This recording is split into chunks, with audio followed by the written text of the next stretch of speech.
Good morning नमस्ते कसैले म चाहिँ बिहानै उठेर रुमहरू सबै सरसफाइ गरेर अब चिया पिउँदैछु। अनि चिया पिउँदा पिउँदा चाहिँ मैले सब्जी केलाइसकेँ। बोडी र आलु बनाउँछु। आज चाहिँ मेरोमा पाहुना आउनु हुँदैछ, गेस्ट वेलकम हुँदैछ। त्यसपछि को आउनु हुँदैछ म देखाउने छु, हजुरहरूलाई हेर्दै गर्नु होला। अब चाहिँ म खानापिना बनाउनको लागि रेडी भएँ। त्यसपछि दाल धोइ पखाली गरेर दाल बसालिदिँदैछु अनि खाना पनि रेडी गर्दैछु। खाना पनि रेडी गर्दैछु। चामल राखेँ, त्यसपछि चामल राखेर चाहिँ म पखाले तलकै पानीले पखाल्छु। पखाल्दा चाहिँ धाराको पानीले, अनि बसाल्ने बेलामा चाहिँ खाने पानी युज गर्छु। किनभने अहिले चाहिँ हाम्रो पानी बेसरी फोहोर भएको छ क्या। तलको भन्नाले धाराको पानी चाहिँ आइरनहरू बेसी भएकोले गर्दाखेरि त्यो चाहिँ युज हुँदैन पकाउने बेला। त्यसपछि बसालिदिएँ। म चाहिँ खाना पाकिसकेपछि अब अचारको लागि रेडी गर्दैछु। काँक्रा र गाजर काटेर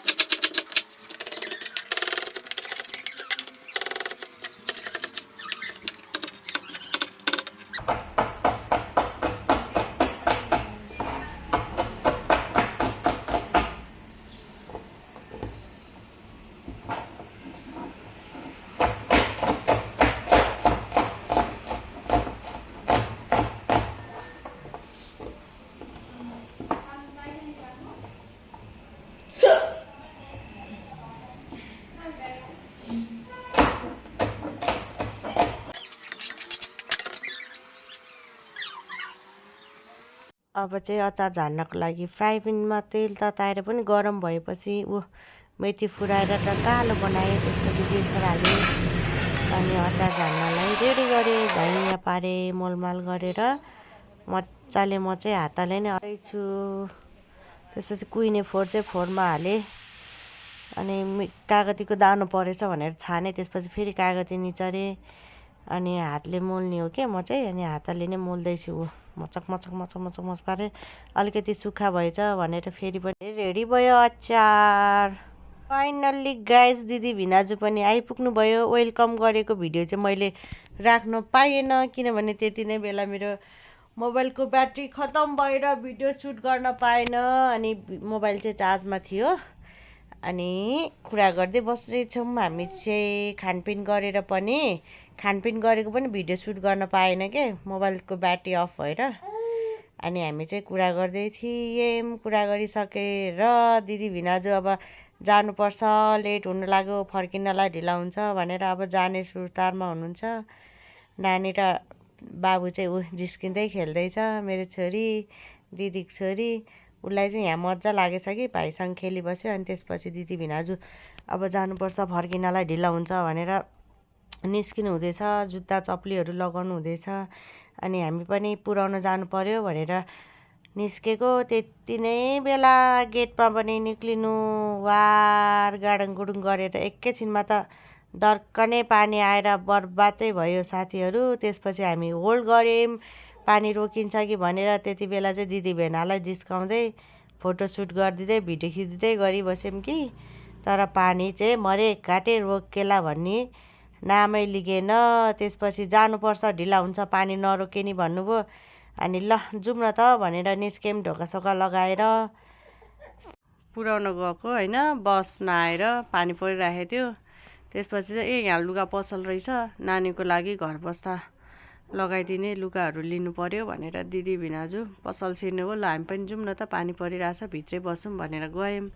अनि दिदी र भिनाजु चाहिँ लुगाहरू छान्नु हुँदैछ। नानी चाहिँ रकरक गर्दैछ।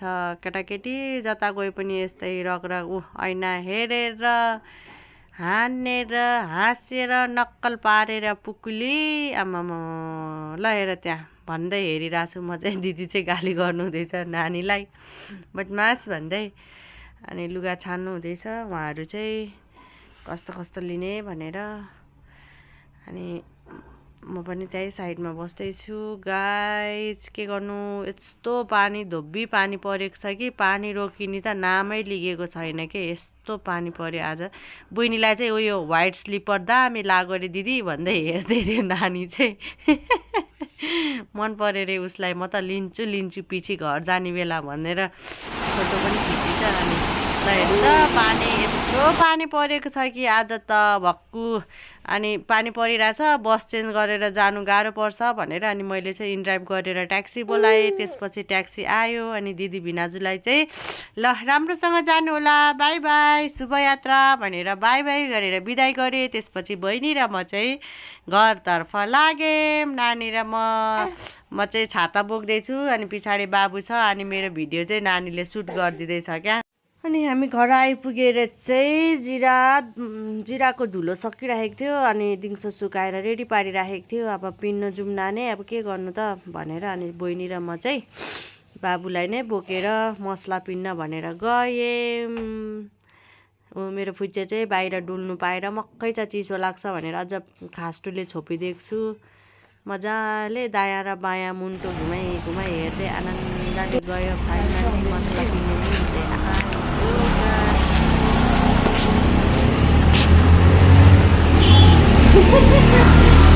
डब्बाले नदेखेर म चाहिँ मान्छे कता हुनुहुन्छ भन्न लागिरहेको। मसला पिन्नु थियो दाइ।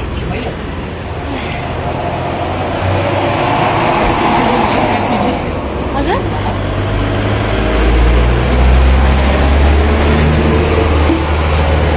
के जोखेर पिन्छ कि पिनेर जोख्ने हो दाइ? एउटै हो त जे गरे नि अगाडि जोखे नि पछाडि जोखे नि। ल अब चाहिँ मेल भन्न आयो, मसला पिनेर सकेँ अनि हामी चाहिँ घर फर्किँदैछु। मेरो पुन्टे अझै पनि मक्ख परेर हेरी बसिरहेको छ। मसला पिरेर नै फर्किसकेँ। म चाहिँ अब भिडियो इन गर्न जाँदैछु। कस्तो लाग्यो आजको भिडियो हेरेर फिडब्याक दिनु होला। ल बाई बाई।